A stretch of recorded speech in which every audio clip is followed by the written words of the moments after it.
Sold since 1935 by Parker, Monopoly is a very popular game that you can find in 100 countries, which is translated in 40 languages and which had a lot of special editions, including Star Wars, Game of Thrones, or The Smurfs. The tale of Monopoly is a typical American success story. After the Great Depression, Charles Darrow, an unemployed man, fights to make a living for his family. He creates a board game based on selling properties, he gets a patent for it, he finds an editor, and he makes a fortune. Too good to be true? Yes. And as Ken Kramer's digital audio player, a trial will bring the truth to light. Born in 1866 in Macomb, Illinois, Elizabeth Magie grows up in a Quaker family, abolitionist and progressist. Her father, James, a newspaper publisher, gives her a job in the 80s as a secretary and a stenographer for the Canton Register, the paper that he runs. This job in an office is a good occasion for the young girl to empower herself and to prove her ingenuity. She creates a device that helps paper to move through the rollers of a typewriter more easily and gets a patent in 1893. James Magie also gives to her daughter the book Progress and Poverty, written by Henry George, an economist who's gonna influence Elizabeth. His main idea is that individuals should own what they made and that everything coming from nature should belong to everyone. So Henry George questions land's property and he wants a single tax to avoid the housing speculation. Elizabeth looks for a way to promote this economical vision and to explain the antisocial side of monopoly, thinking that kids familiarized with those theories could apply them when they grow old. What better way to learn while having fun? So Magie creates a game in 1903 which is spread in colleges and which becomes a success and which evolves and has several versions, initiated by Elizabeth or by the players themselves. Elizabeth Magie is the inventor of the landlord's game, which looks a bit like Monopoly. There is a dice, a square board, streets, train stations, a park, a prison, and little houses. The main difference is the goal of the games.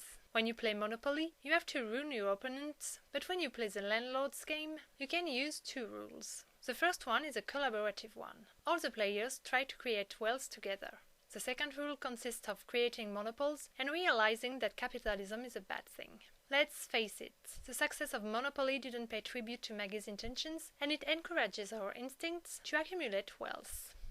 And what about Charles Darrow? The story says that the landlord's game, which spreads in American colleges, arrived one day in Darrow's living room thanks to their friends, who heard about the game thanks to other friends. This complex path could explain why the first version of Monopoly showed the streets of Atlantic cities, even if the Darrows lived in Philadelphia. And if you take in consideration the fact that the Parker brothers booked the rights for the landlord's game for $500 just before they launched the Monopoly, you can say, what a coincidence! At the end, because of the patents and the trials, Elizabeth spent more money than she got with her board game. Luckily, the young woman's got a good sense of humor.